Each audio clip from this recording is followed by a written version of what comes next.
Ini nak tarik follower lah ni. Dasar sendu. Tapi bila saya buka profil dia, follower dia ada 4. Saya reply, rasanya awak lagi sendu kot.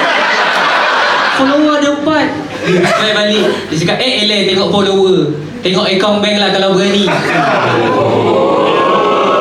Tengok account bank kalau berani. Nah, sekarang saya tanya, dalam situasi mana nak nampak berani kena tengok account bank? Ada tu tengah buat paranormal kan? Assalamualaikum, hari ni nak tangkap seekor pontianak. Dekat belakang saya ada rumah kosong. Tapi sebelum tu, marilah kita ramai-ramai kita baca buku bank masing-masing. Tak ada.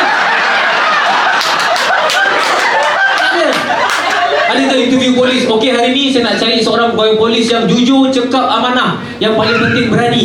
Kau berani? Saya berani tuan. Saya boleh tunjuk buku bank saya.